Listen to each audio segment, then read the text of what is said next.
That's it? All right. Should we give her just a couple more minutes? No. Okay. All right. I'll then. All right. All right. Then, is everybody ready? Okay. Then I'll go ahead and call this meeting to order. First thing on the agenda is the adoption of the agenda. I would like to, before we start that, I've talked with Dr. Yearwood about policy KK, and we would like to pull that from the agenda to send back to administration for some rewriting, because of some initiatives being done by the district and some comments that I made to Dr. Yearwood, if that's okay. So is there a motion regarding the agenda? JFCI needs to be discussed before JFCH Okay. due to the fact that JFCH references JFCI. Okay. So do we have a motion to approve the agenda with the change that KK is removed and JFCH is swapped with JFCI-1? Are we moving that? Yes, I'm asking if there's a motion for that. I motion that we do that. Okay. All right. All in favor? Aye. Any opposed? All right. Perfect. All right. Next is the reading of the equity statement. Ms. London, please. Columbia Public Schools, through action and in partnership with families and community, will uphold the values, policies, and practices that promote cultural competence. We will accept, embrace, and empower students and staff in their individual identities to establish and sustain human dignity, justice, and equitable treatment and inclusiveness in the classroom and workplace. Thank you. Next thing is the consideration of approval of minutes from the previous meeting. Do I have a motion?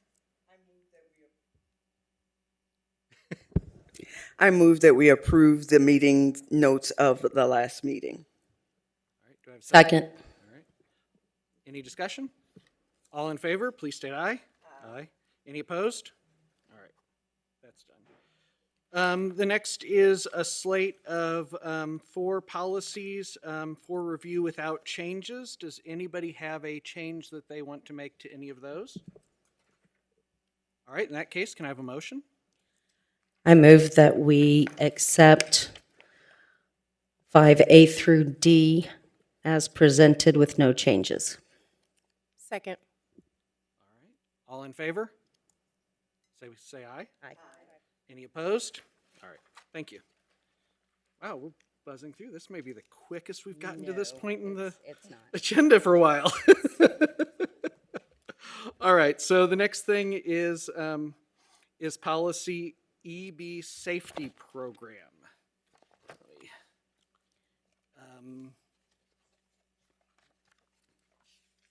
Let's see.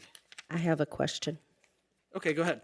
Do we move to accept the policy before we move to make an amendment to the policy? I can go either way. Do you want to discuss it first? I just have a simple amendment. Yes. Okay.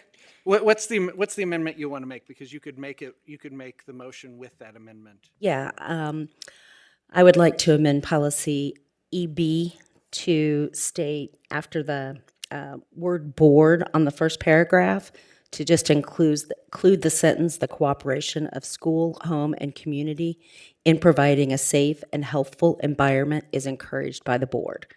That is something that is in the MSBA core policy, and I thought it was something good to also include in ours. The cooperation of school, home, and community in providing a safe and healthful environment is encouraged by the board. That's in the packet that's in our folders. Was it not in the online? I didn't see it, so Okay. strike that. Okay. So do we have a motion, April? I move that we accept policy EB as presented. Is there any discussion on this one? Oh, go ahead, go ahead. Perfect. Well, first of all, I'm just curious where this came from because it doesn't have the same thing at the top that tells us MSBA changed something. So I'm just curious about where it came from.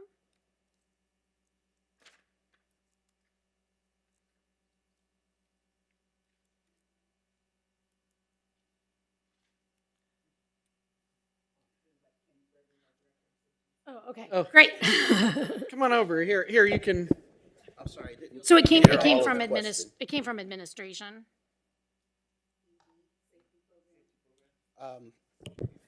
So best practices are that we teach behind locked doors.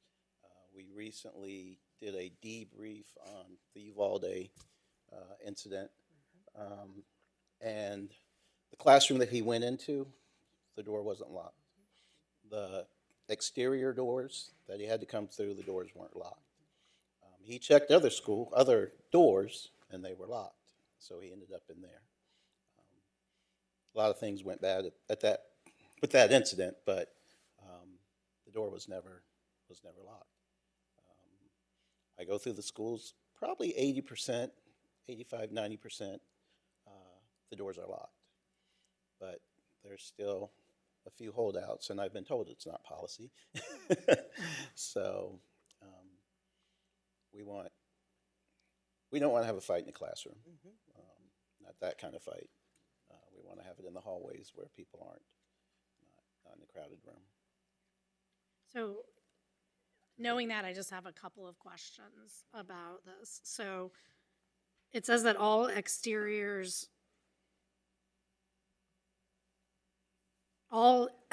and interior doors when educational instruction is being conducted with students. Bring all interior doors. So they all have to be secured, but then later it's kind of a may, so I'm a little confused about the requirement. The May. So it says it says securing all interior doors is also highly recommended when staff are gathering, so. So that would be a meeting like this in the school. All adults, Just all staff. teachers, just staff. If they want to have the door open, So we recommend it's closed. at locked, all but- times, when instruction is taking place, all exterior doors have to be closed. Yes, I mean, sir. locked. Locked. The next sentence says, all exterior doors will remain closed and locked at all times. And so what I'm thinking about here is at where my children are elementary students, that sometimes there's an evening event and there's nobody in the office to let you in. And so there's usually an opportunity, or there may be an opportunity to get into the building without it being locked. But under this, I'm unclear whether that falls under at all times or just during instructional times. Doors should be kept locked at all times, even when there are no students in the building. Regardless, the exterior door should be kept locked at all times. Shouldn't be propped open. Shouldn't be propped open, even if there's an. Okay. Yeah. Sporting events, So it's just inconsistent. The first sentence is inconsistent with the second sentence. The first sentence says, securing all, when educational instruction is being conducted with students, and then the next sentence says, always. So we might want to clarify those two sentences. And then my third question, or fourth, or whatever number I'm on now, is about interior doors. So this means classroom doors. So we do have some more open concept schools that have students rotating between classrooms on a regular basis in the elementary schools. I'm a little unclear how the interior door being locked would allow that open movement structure for the students to get from classroom to classroom. and it surprised me, a lot of the elementary school, the teachers have gotten little doorbells that they put on the outside. Kids are going to the bathroom or whatever, and they ring the doorbell. They've got a student, whoever's close to the door, they've talked to that student, said if you recognize them, let them in. Jimmy goes to the bathroom, Jimmy comes back, you let him in. If you don't recognize him, you let me know, and I'll go to the door. But Yeah, it is those teachers who have told me their door's unlocked. It's an inconvenience to have it locked and have kids going to the bathroom or going to the office or going wherever. But my concern was more than just going to the bathroom, but there are schools that are set up in a way that they have a common Yeah. space between the classrooms where students meet with Specialists or specialists, where they meet with each other, where a group of students may be working on a project together. This type of collaborative learning is definitely supported in the district, and I know that you all love that. And I'm worried that this is going to chill that sort of collaboration between classrooms that is so important for learning. So, I don't think it will. This is if you're in the classroom, lock the door. You know, if you're outside doing a science project, we're not worried about that. I mean, we're worried. You're under supervision. The teachers are watching them at that point. And common areas out there where they meet in group, that's why it's important to have the exterior doors locked.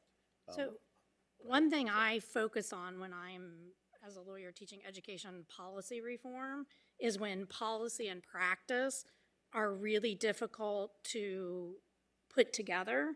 And I think that when you create a policy that is hard to follow, you then get flagrant not following of it. And to me, I read this policy as very hard to follow in the practical day-to-day life of teachers and of classrooms and of how that movement occurs and of how collaboration occurs and of how a real life classroom, back from when I was teaching and even now when I see my children in school, this doesn't seem like a realistic policy. And so I think we're going to end up getting non-compliance, which is going to have the opposite effect of what we want. So I will probably be voting against it for that reason.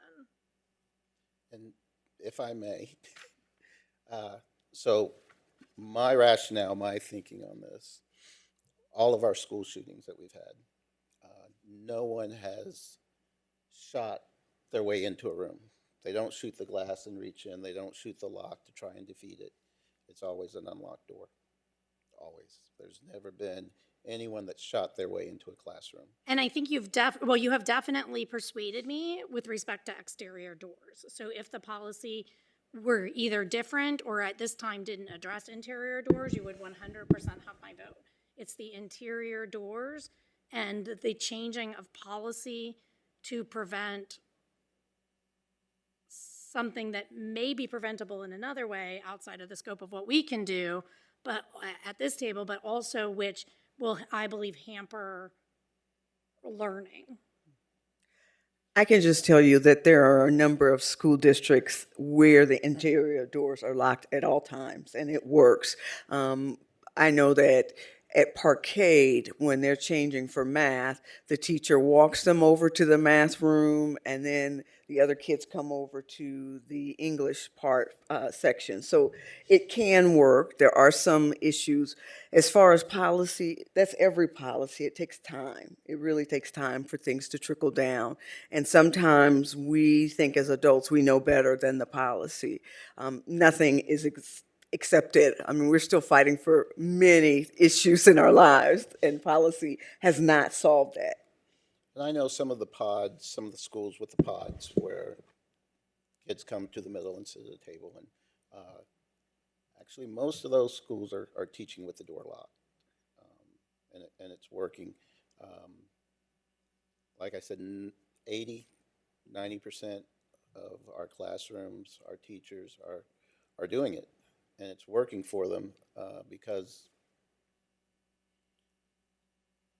of what's happened in the past.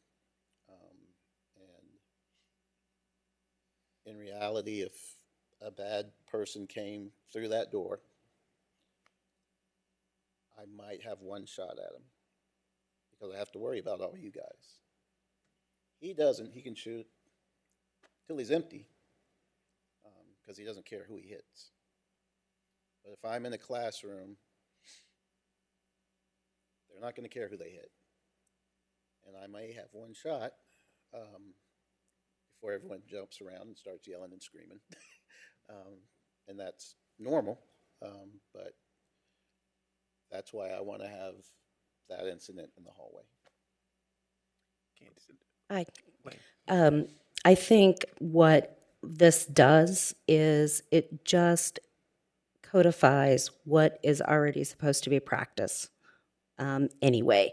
And I see kind of the confusion, but I think, indicating that exterior and interior doors during the educational day, during the educational process is one thing.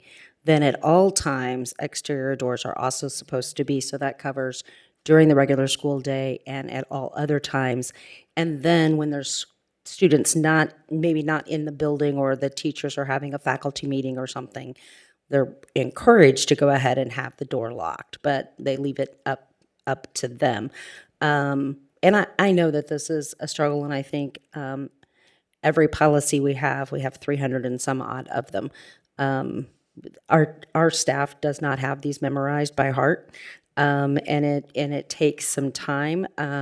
This also is identical to the current MSBA wording, which they updated in 2022. And if you notice, we haven't looked at this since 2001. So it's 22 years old, and we haven't made any changes to it. And unfortunately, times have changed in those 22 years. So those are important things. I had a question about what is considered hazardous conditions and who determines that. And let's see, there's a part about each building administrator will develop and implement a safety program. And I guess I'm just wondering, is that a safety program that's shared with their teachers, or is that internal for the building? Is that for students? What is that? Each classroom has a flip chart by the door. And flip one, it says inclement weather, what you would do. Yes. Gotcha. So each thing that we think we might experience. Right, and you can't get them all Right, 100%. we can't get them all, but Yeah. Fires, intruders, earthquakes on there. Gotta have earthquake. So, yep, it's been implemented. I think we've had that, since I've been here, had the chart. We change it or update it every year, every summer. So again, we're just kind of putting into policy what is general practice in the district. And you mentioned about hazardous conditions by inspectors. Varying degrees, there's some safety individuals that come from our maintenance area. We have everyone in the building basically is encouraged to report anything hazardous to their building supervisor so we can correct it, because the bottom line is, making sure that our scholars aren't getting hurt in any shape or form. Thank you all. Is there any other discussion or questions? I just had one comment.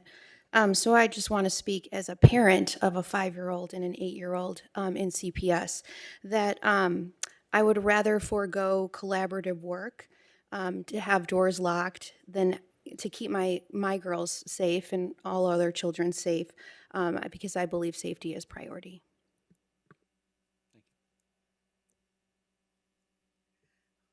I move that we accept policy. We already have motion, so I'm just finding I out was if there's any other discussion. Oh, We're I thought good. you We're good. flipped No, it. no. If there's no other discussion, I think we're ready for a vote. Okay, All right. So all in favor, please say aye. Aye. All opposed? And we have one opposed. Okay. All right. Thank you. All right, then we are moving on to JFCI. And do I have any motions?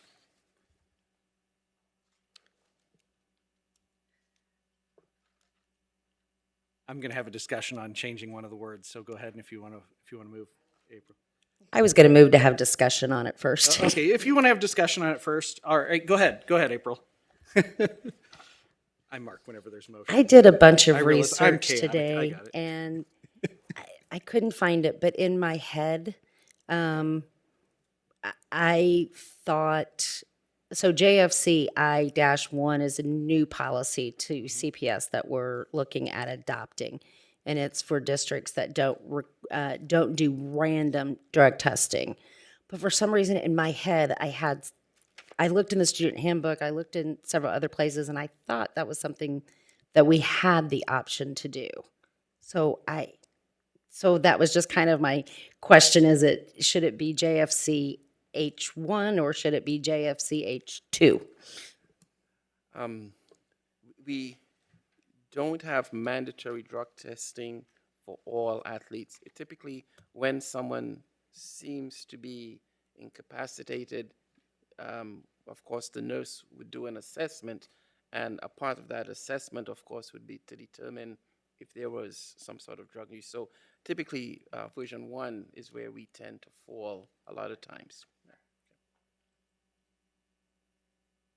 Then my other question was, along with JFC 1, there is something called JFC 1 AP 1, and I didn't know if administration, I'm not saying that we need to adopt it. I'm just wondering if, since this one is new, did administration also look at AP 1 to see if that was anything that we wanted to also adopt?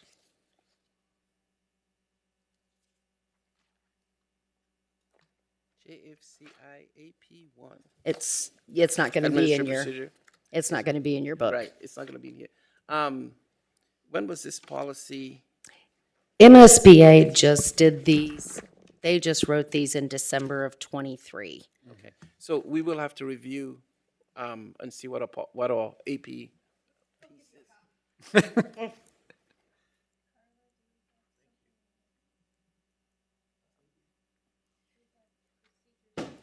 Yeah, I think that's great. I think just administration just look at it and see if that's anything. Like I said, I'm not saying that we need to adopt it. I just noticed they kind of go together.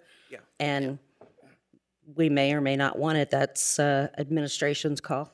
Okay, all right, thank you. No, those were just clarification questions. I think Paul has, Yeah, my question is in the last section, it says students suspected of being under the influence who test positive for marijuana may be removed from school or activities and may be appropriately disciplined if they have a valid Missouri medical card. Is suspected strong enough for that one? Because if they have a valid medical card, they will almost always test positive. So should it be reasonable suspicion or good cause or something a little stronger than mere suspicion? and I will second that with Paul's thought because, yeah, if you are, I know kids that are on these kinds of treatments and they're not using at school, they're not at their events and stuff, but if they act a little quirky and someone gets suspicious and they get tested, they are 100% going to be positive. And it's, you know.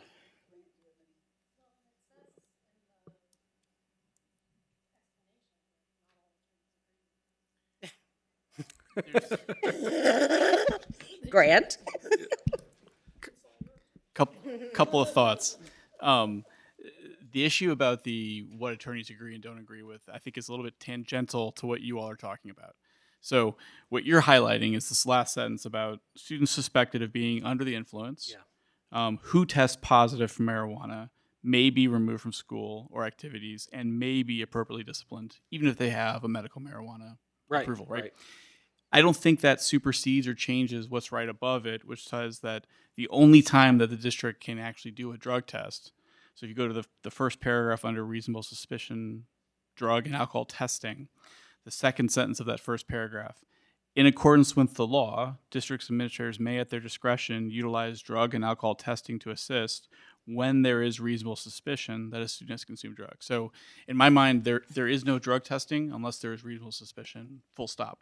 Okay, so you read all this together so that there has to be some evidence in order to get the drug testing. Therefore, that suspicion is merely is merely the suspicion based on that reasonable evidence which caused the test to be done. Exactly. Okay, I And can, that standard's been in place in the district, I think, for as long as I've been around. okay. But my question with that is,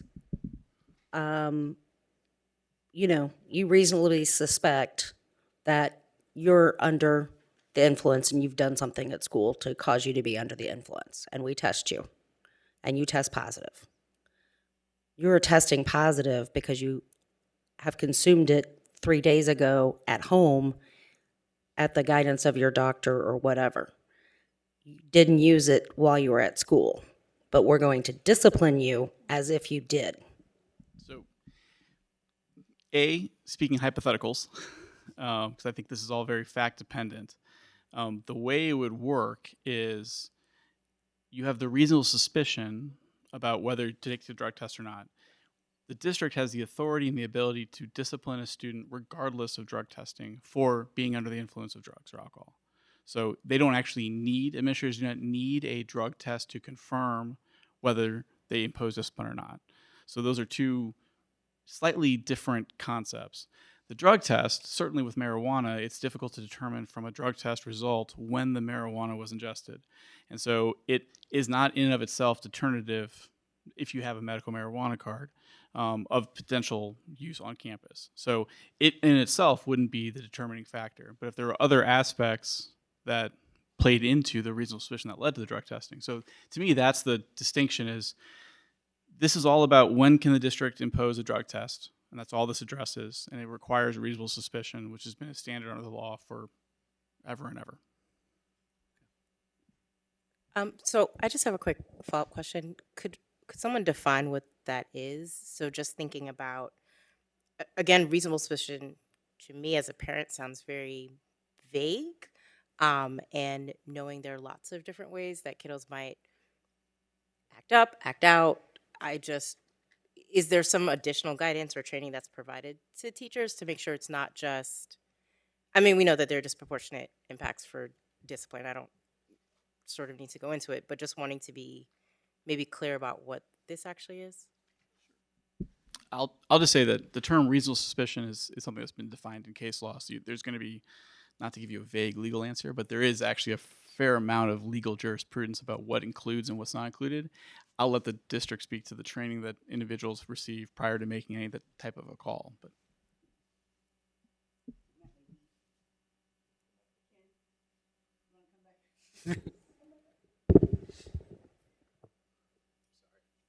Can you talk to what might be considered reasonable suspicion that the district would look at and how we might determine that? Is that a student going to the nurse, or what would constitute that?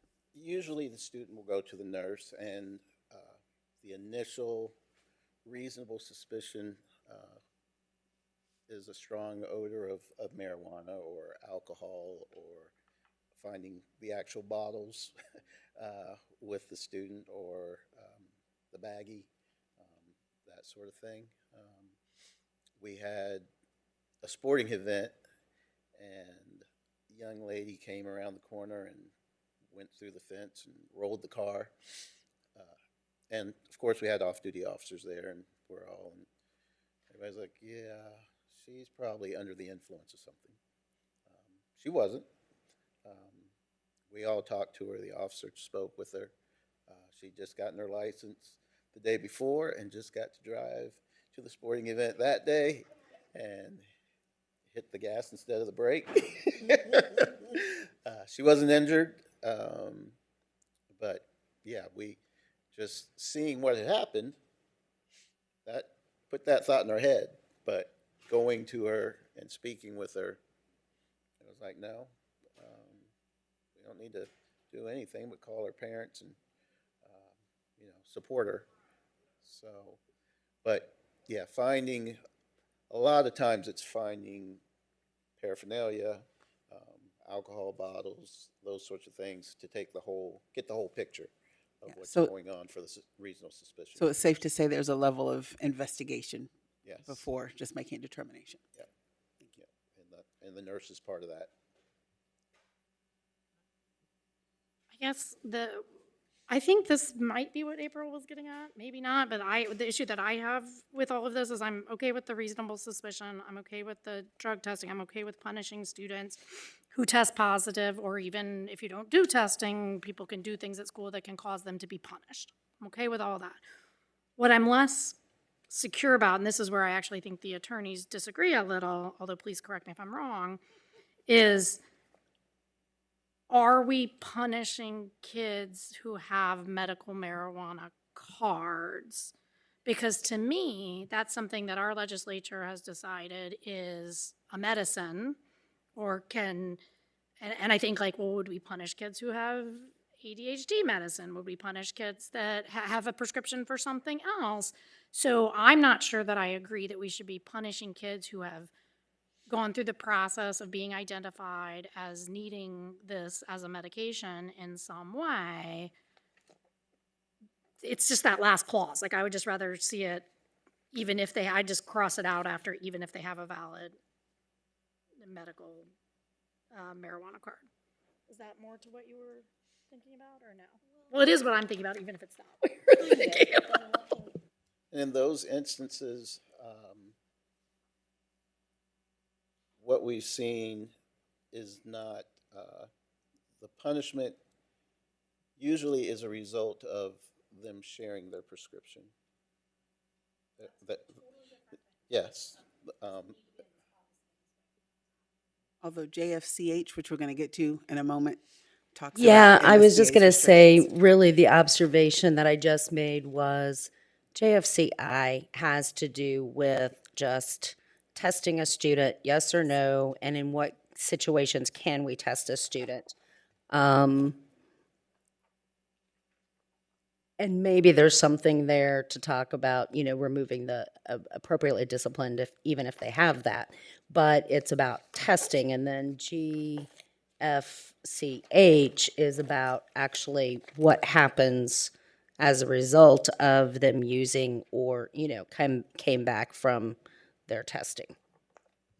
They go very close, hand in hand with one another. These are tied together, so I have no problem with having a discussion of both together and then take a motion with both together if that's what we need to do in order to discuss this particular set of policies, given that they're cross-referenced. Well, I mean, I think they have the exact same sentence in them as it relates to marijuana, which is that you can be punished even with a valid Missouri-issued medical marijuana card. And so I guess that's what I'd like to hear folks' opinion on is, like, do we and should we be punishing students, not students who are sharing a card, because that's not valid, but should we be punishing students who are using medical marijuana for treatment? And yeah, and that Maybe I even share cancer that treatment. I share I don't that know. I share that concern myself. I do too. So that, go ahead. Say that second paragraph on JFCH talks about several laws that prevent students from possessing, distributing, or using the substances covered in this policy. And towards the end there, it says, even if they have a medical marijuana card. Where are you? I'm sorry. On page 1 of JFCH, that second small paragraph.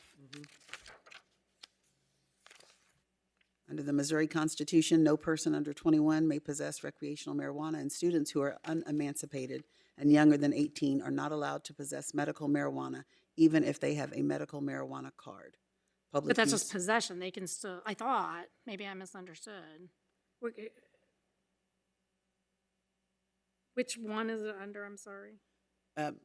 Go back to JFCH. Okay, and where?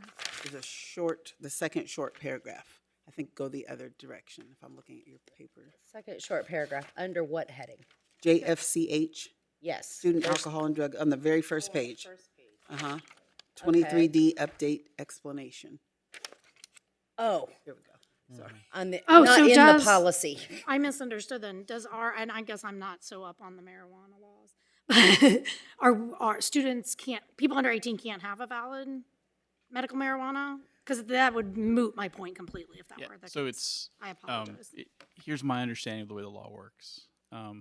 When you are under the age of 18, your parent or some type of guardian can get access to medical marijuana on your behalf, and that you are permitted to take it in connection with being prescribed. You yourself cannot administer the marijuana. It needs to be done through and by your guardian or whomever plays that role. Then There my are point carve still outs. holds. The what? I said then my point still holds. There is a carve out, I believe, in the way the text reads about limitations on where and how one can use that in settings outside of the home. So there's limitations in public, there's limitations in situations. So districts, because we also fall under federal law, which still has marijuana as an illegal substance and a gross substance, that's where we find this kind of rub. And so I believe that many districts have an approach of not allowing marijuana on campus, full stop. I don't think anything in the policy hinders that part of that equation. And then I think, secondly, many districts have an approach that you cannot come to campus under the influence in a manner that causes a disruption and causes just issues in those regards. Similar to, for instance, bringing out a campus and sharing it, and or being so under the influence, the same way that if you were prescribed Vicodin and you came.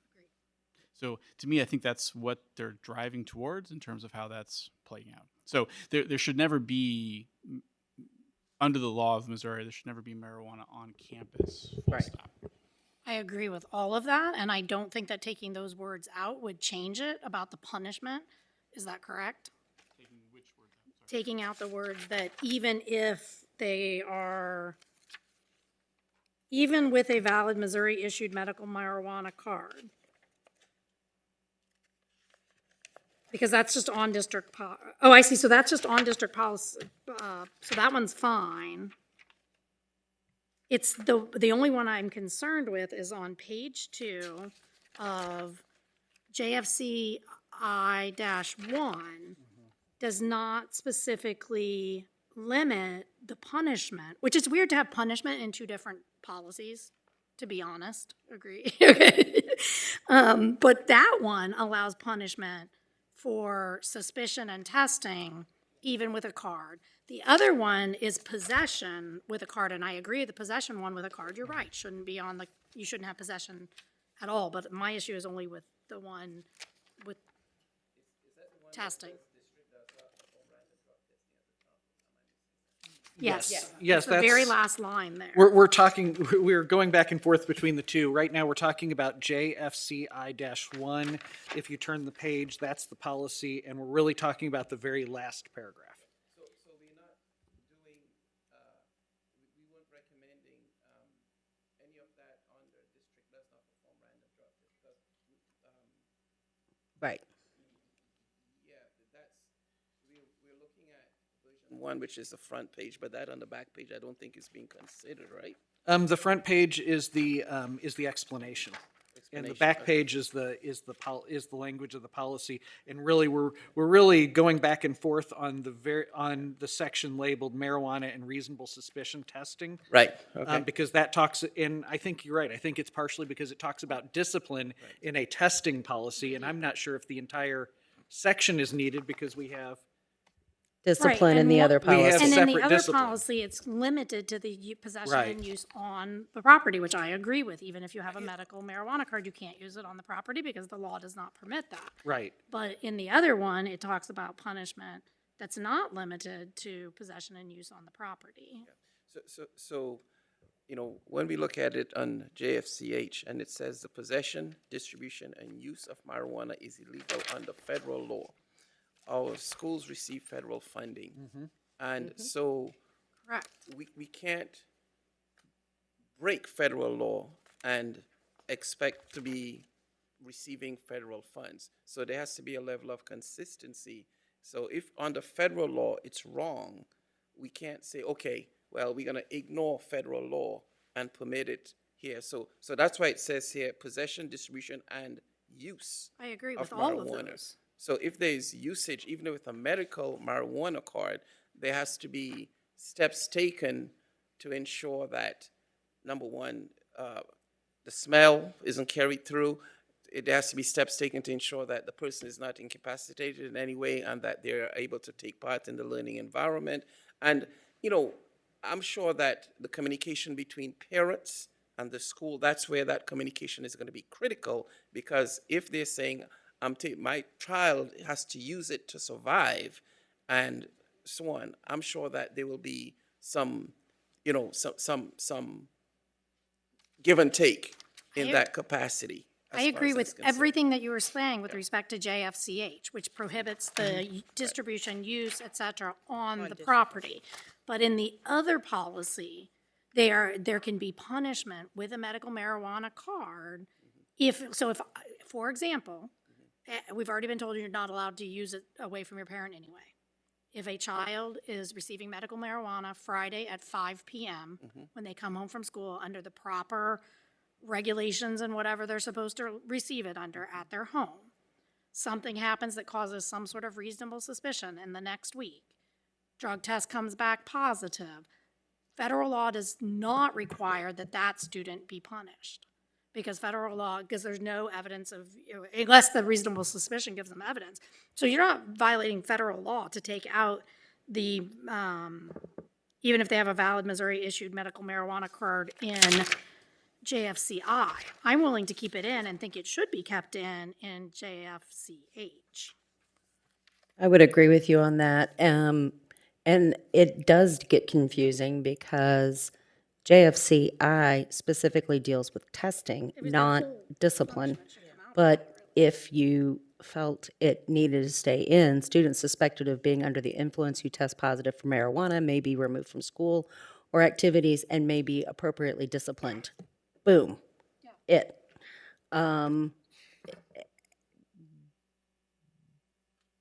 Because that would apply whether they have, I mean, that would just apply, whether they have a card or not, in that case. But I also tend to agree that I don't know if it needs to, I mean, we've got reasonable suspicion of drug and alcohol testing, which covers, I mean, marijuana is a drug. It would be covered under that section as well.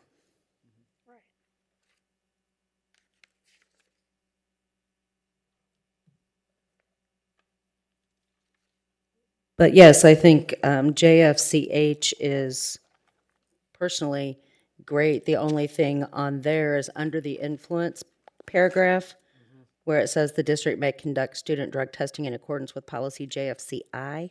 Does it need to have JFCI-1? Because that's the actual, That's what's in my notes, yes, I agree. that's the only thing I saw from, for me, that's the only thing I saw with JFCH. Yes, absolutely. All right, so is there any other discussion? If not, I think I can word what we're saying if everybody agrees.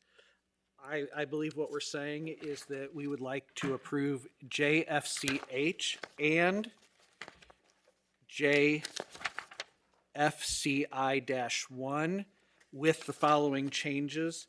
Under the influence, there should be a -1 under the cross-reference to JFCI.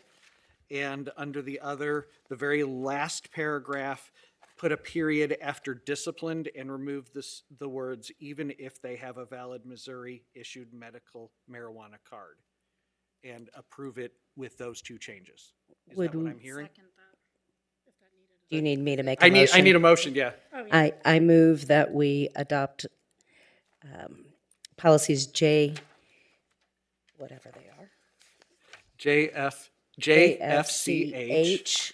With the amendment of JFCI-1 being added under the word influence, under influence paragraph, and JFCI-1 with the last paragraph ending with the word disciplined period and striking the remainder of that paragraph. All right, do we have a second? Second. All right, is there any other discussion? All right, hearing none, all in favor, please say aye. Aye. Any opposed?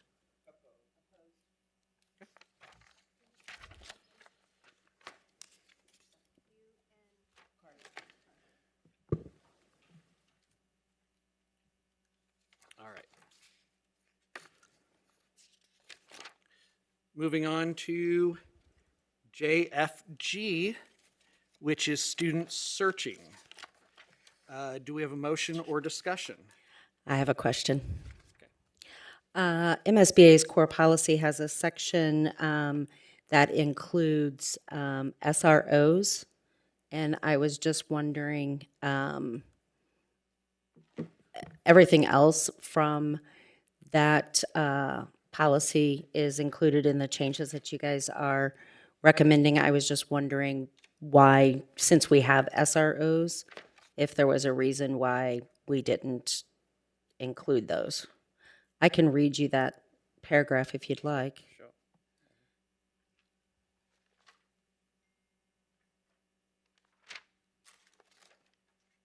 Would you mind? It's Go the ahead, yeah.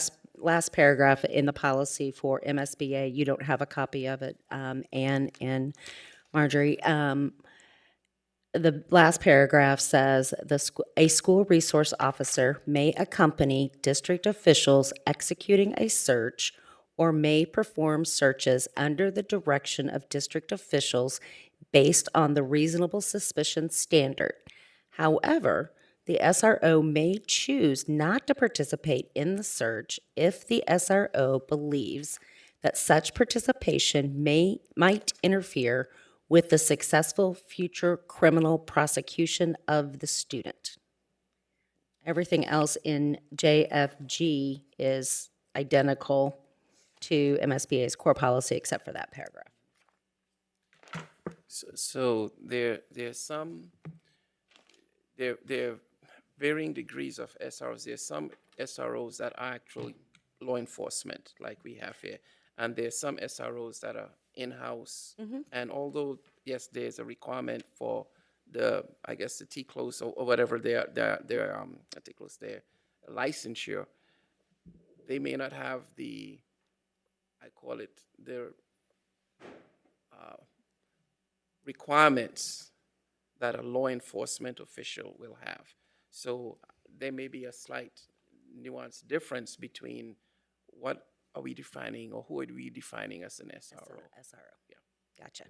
I was just wondering why. And if I'm not mistaken, isn't those searches actually outlined in the contract that we have with the City of Columbia? I believe that some of those procedures are in there. I don't recall specifically that though. But there are several processes outlined within the contract. Oh, we have an expert. And I don't think there's anything in the policy that you, that's before us that prohibits the SROs from. Once the SROs, if staff is searching, it could be just a discipline handled in-house.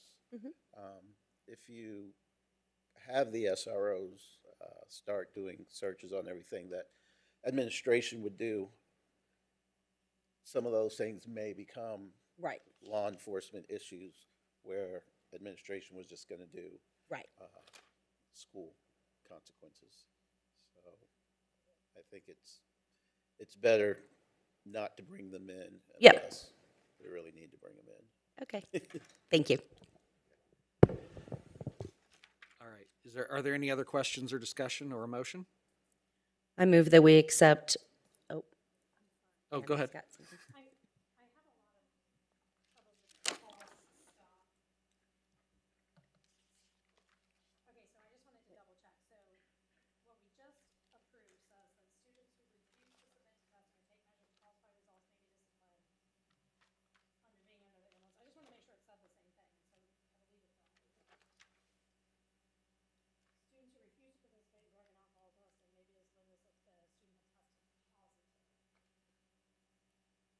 Oh, I see. You're making sure the wording is the same.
It means the same thing, just the words aren't identical in the same order. Is that what you're saying?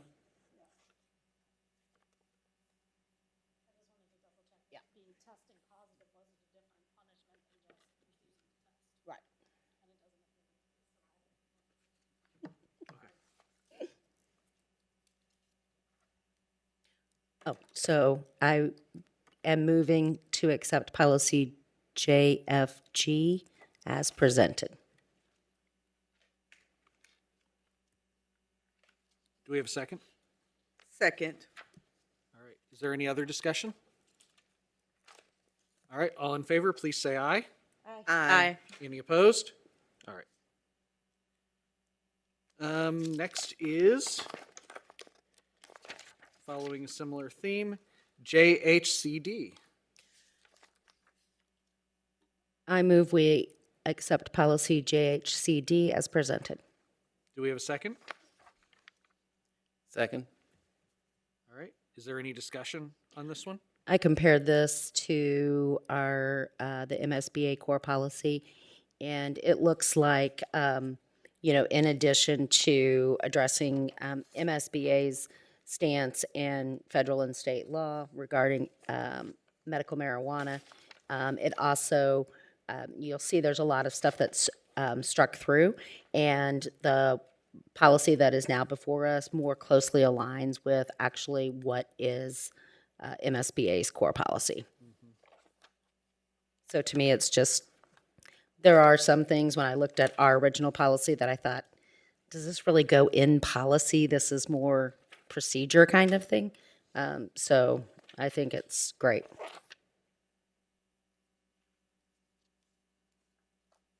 All right. Is there any other discussion? All right. All in favor, please say aye. Aye. Any opposed? All right. And that passes. Next is JHDF.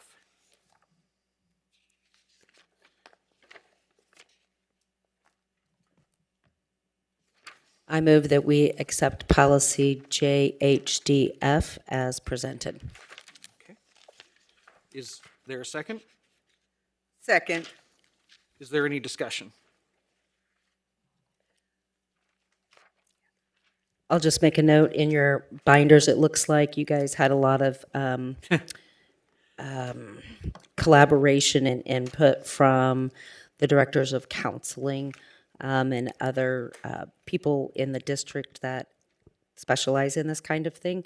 And again, comparing this to what the core policy is from MSBA, what's presented before us is much more in alignment, even though a lot of it is just changing some words or restructuring the sentence. It still just makes it a little bit more compact and cohesive.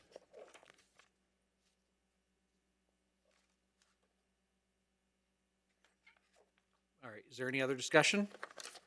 If not, all in favor, please say. Oh, go ahead. It was a Go- quick no, no, question. go ahead. So I saw the comment about the crisis response team, and maybe I'm missing the comment where it was resolved. So do we have one that deals with students who may be having suicidal ideation? Am I just missing it? As far as a district response team, no, and I think I believe it's probably Molly Stebbins, Dr. Stebbins, who's over our outreach counselors. They have building response teams, and then she sort of coordinates them and brings them together if there's a district. So they're positioned within the buildings? Is that? The outreach counselors are. Okay. Yes. Okay.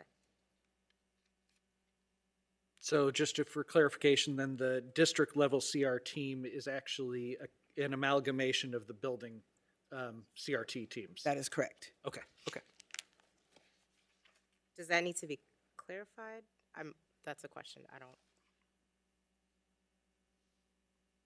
think, is Because that if the what she's assumption is asking? that there is a district team and there isn't, then this would not read correctly? Well, when you look at sort of the definition of crisis response team, a team of district employees trained in suicide awareness prevention, and the fact that she's able to bring them together as needed, but they're more hands-on in the building, so I imagine faster response time.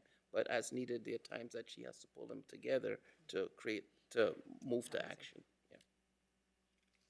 So I'm hearing from you that you like the wording so that you can act as needed versus some specific language. Yes, instead of waiting for the team to come together, it's quick time on the building. Okay. Yes, sir. Is there any other discussion or question? All right. So, go ahead. Sorry. So then the only other thing is, so in that very first line under crisis response team, it says that we'll establish a district level team and if practical, a team in each building. So should it be that there's a team in each building and if necessary, establishing one at the district level? It looks like that's the notes that she has in there. I think, Oh. if I'm reading correctly, So we recommend that this be a building response team. We don't respond to suicidal ideation at a district level. Time is of the essence, and this needs to be a building level response. So I'm trying to follow, you see where it says the T and then number 5? In the notes? Yes. Summary of comments Yes. at the top.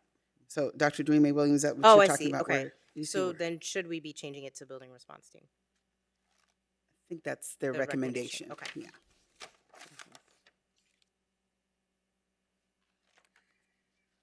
Okay, then what is the wording that needs to be in that sentence? The district will establish a CRT team in each building. Yes.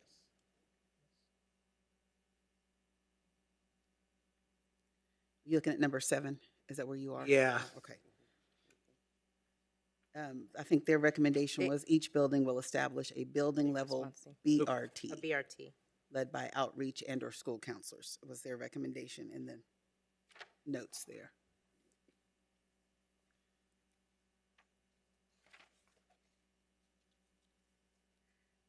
A-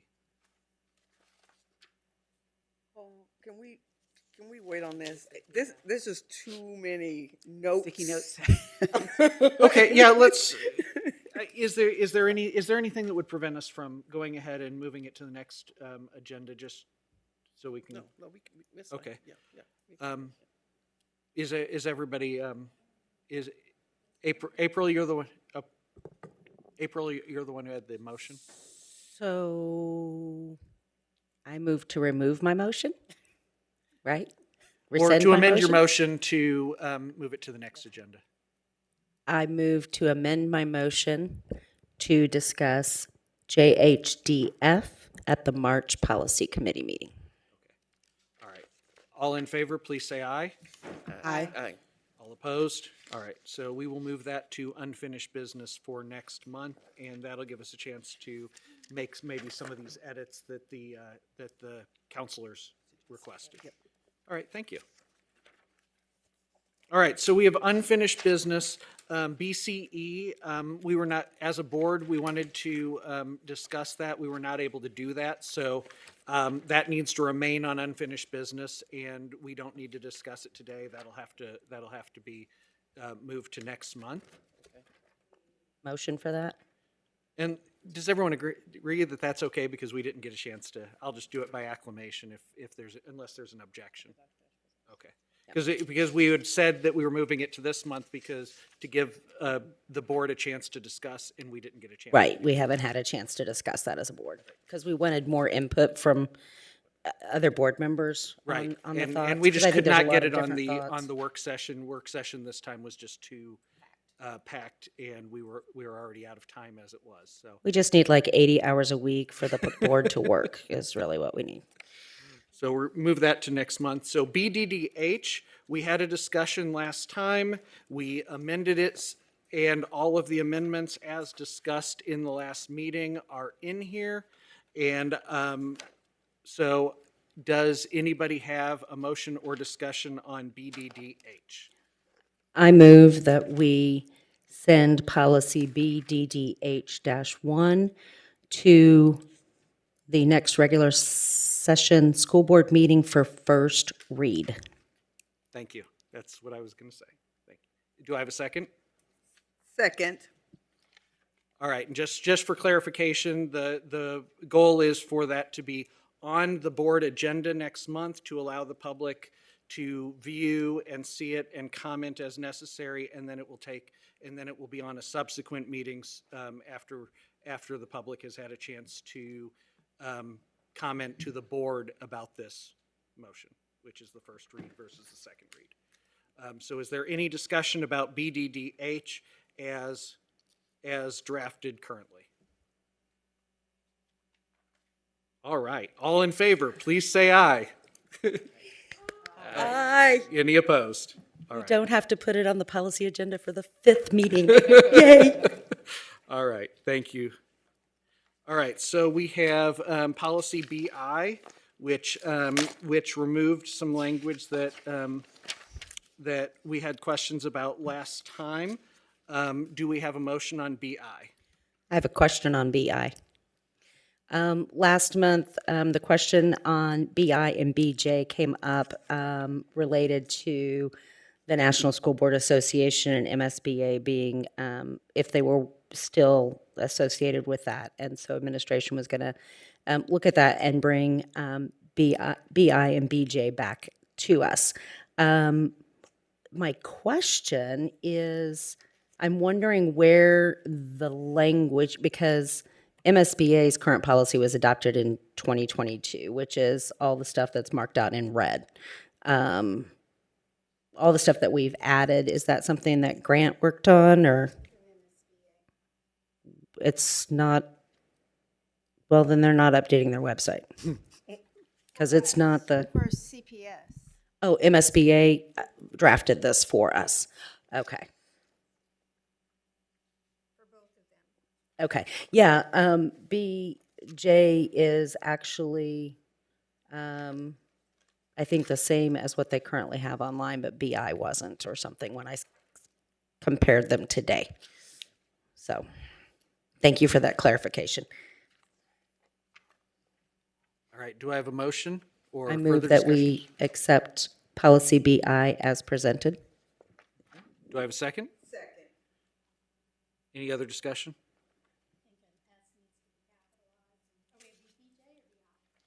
BI right now. I agree. Yeah. I agree on BJ. Yeah. All right. All in favor of moving BI to the board, please say aye. Aye. Any opposed? That passes. Now BJ, and I think that there is a capitalization of an S in one of the sentences that probably needs to happen before we move to adopt. What is that, Ann? Oh, I see it.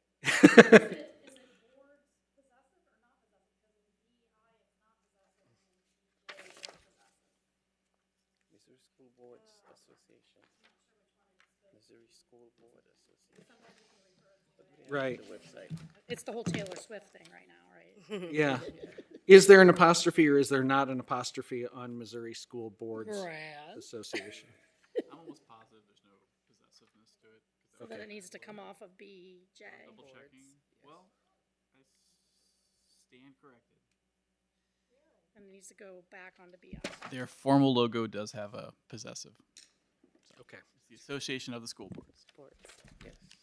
It's a plural. So back to possessive. BI, you need to add it. Okay, so just, Right, yeah. can we by acclamation state that there should be a possessive apostrophe on boards in BI that should be corrected before it goes to the board? Yes. Okay, Yes. all right. So BJ, the possession stands, but the school should be capitalized. Do I have a motion?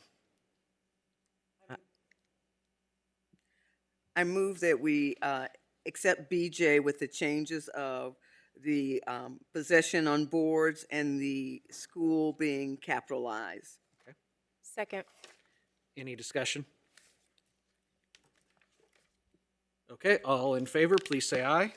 Aye. Any opposed? All right. Moving to DLB, salary deductions.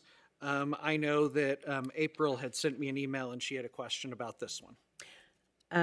Okay, so my question is 3 months the same as 90 days?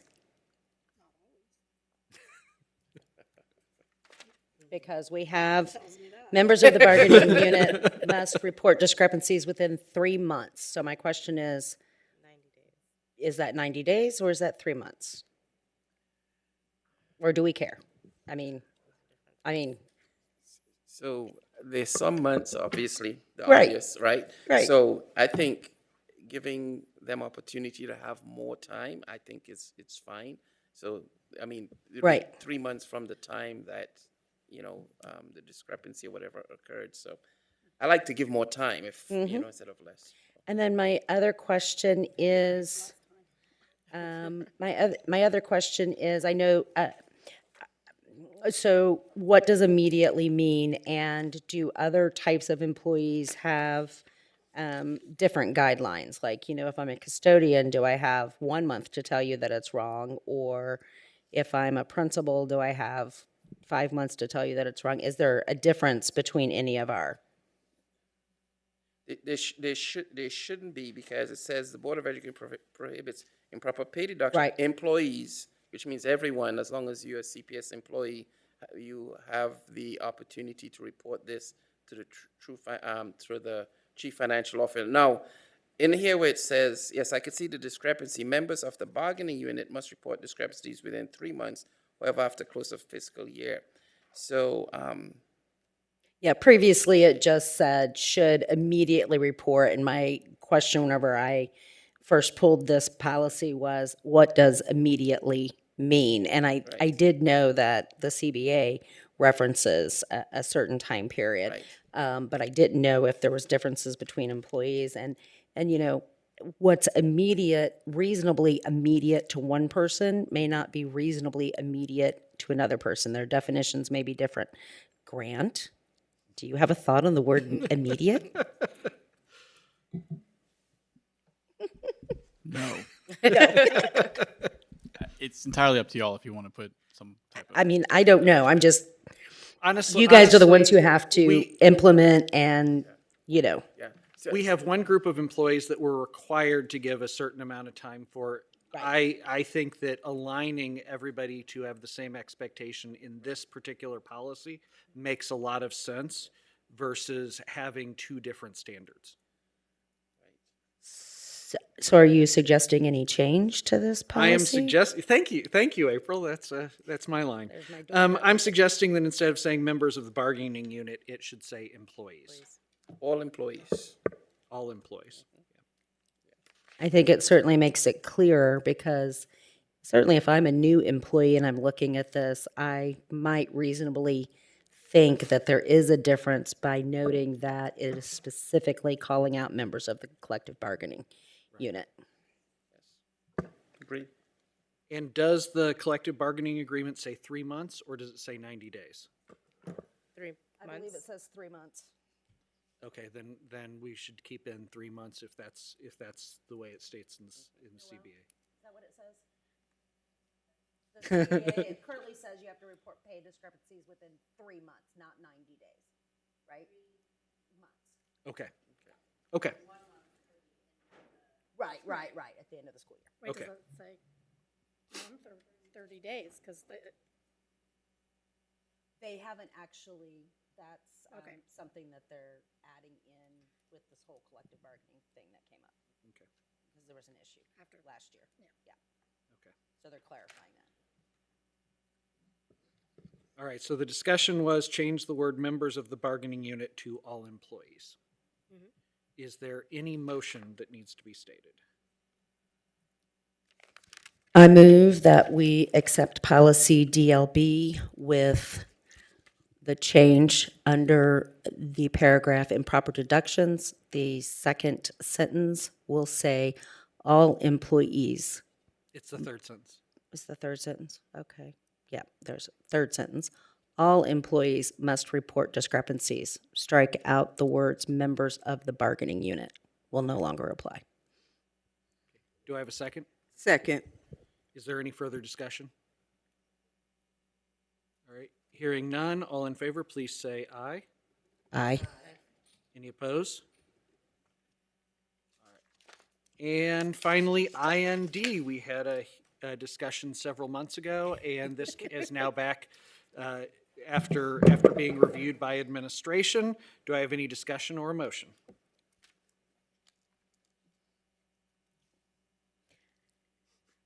I move that we accept policy IND as presented. All right.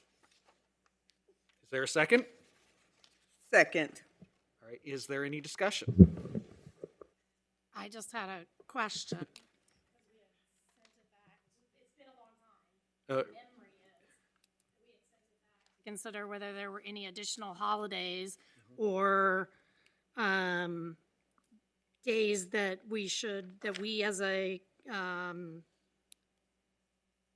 district want to be recognized. And I'm just curious what that discussion looked like and what the final decision was. Or, I mean, I see what the final decision was, but I'm curious of how we reached it.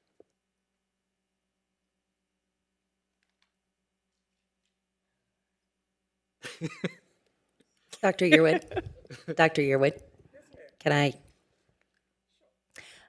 I believe, I wasn't involved in the discussions, but I believe that the concept is that we're trying to keep it broad enough. We want to be sure that we absolutely cover what's required by law and what's recommended in statute, but we want to leave it broad enough that it allows us the flexibility to add other times, but not require other times. And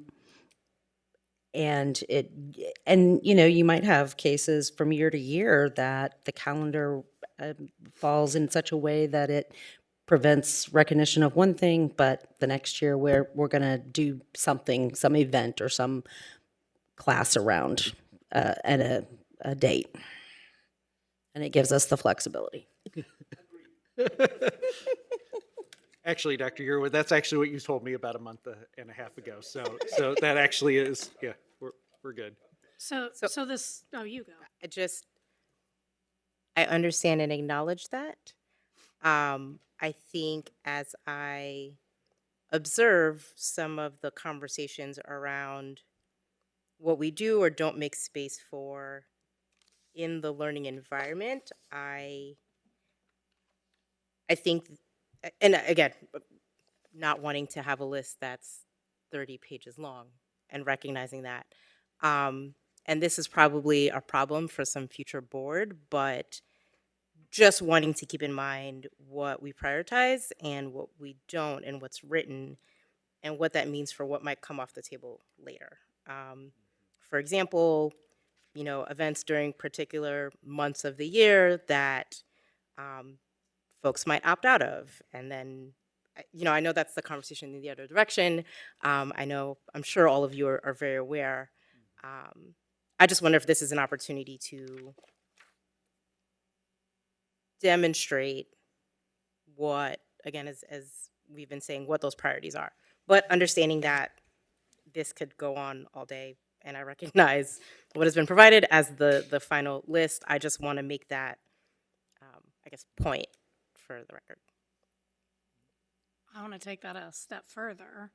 It seems that in this district, it is really important to have consistency among schools on a lot of things, on curriculum, on benchmarks, on, a lot of those things. We talk about how when students move from one school to another school, we want to make sure that they're having the same equitable experience, but without setting a floor. And we're not talking about setting a ceiling here. This is a floor. Without setting a floor, that means there will be inconsistencies in the celebration or in the education about, more so than celebration, about certain things. So, for example, there will be some schools where in January, the students are not taught about Martin Luther King's Day because it is not required. And so that inconsistency is what I'm more concerned about because I believe in the consistency message that I've learned from all of you. The most difficult part of this is to ensure that all cultures, as we're talking about, celebrations are embraced within our school district, because our school district is a melting pot of a variety of scholars, different backgrounds.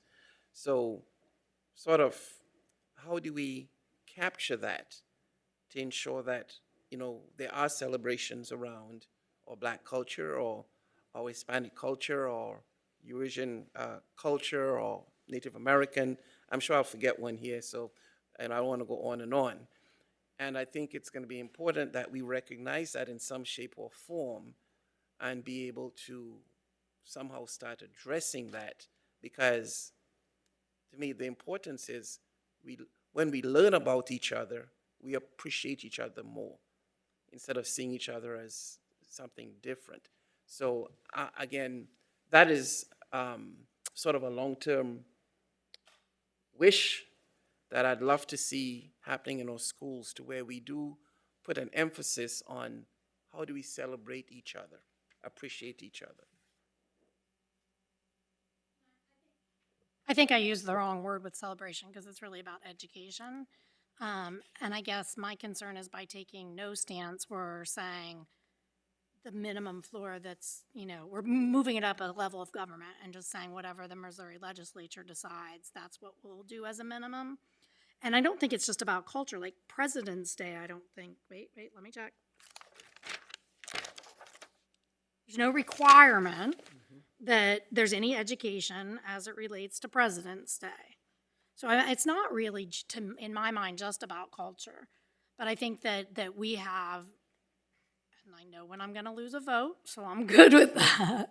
But I think that we have an obligation as a school district, as the local leaders, to say these are parts of education that we want across all our schools and not just hodgepodge in one or two, depending on which school district you got into or which school neighborhood you live in.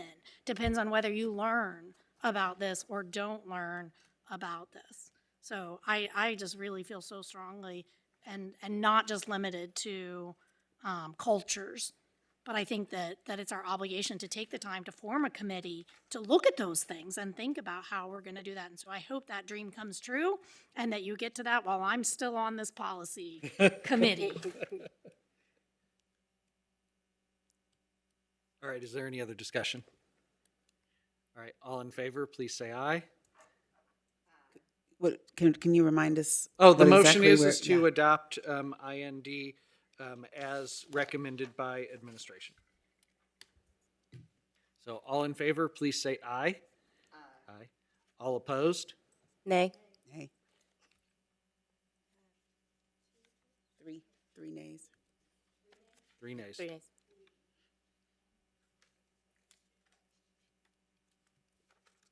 All right, that takes us to the end of the written agenda, and Except- therefore, under the Sunshine Law, that's all we can do. Can I So do I- interrupt really quickly? Oh, sure. I think back on, Michelle and I were checking really quickly, back on DLB, and we apologize, we had to go through the CBA, but I believe we have agreed in bargaining on some different on some new language. Oh, okay. On that highlighted paragraph there. So this is DLB? Yes, for DLB. Michelle will read to you what's actually in the CBA. Okay. Yeah, so we're proposing all employees must report discrepancies within 3 months. However, after the close of the fiscal year, all corrections must be submitted within 30 days. So instead of will be made, no, it says will be made. So the language in the CBA says must be submitted. Yes. All right. So can we have a motion to amend to reflect what Dr. Holtz stated?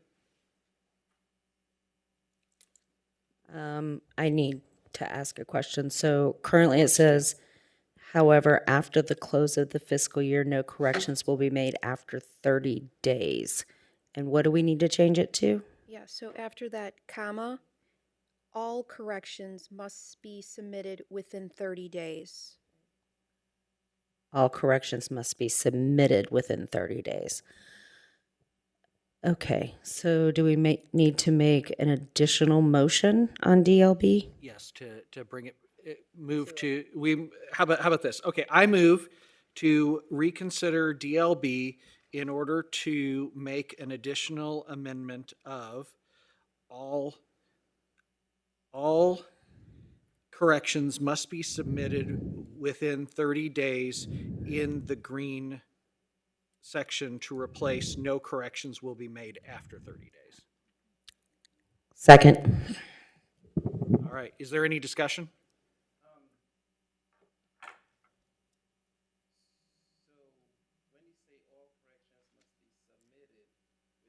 Dr. Yearwood?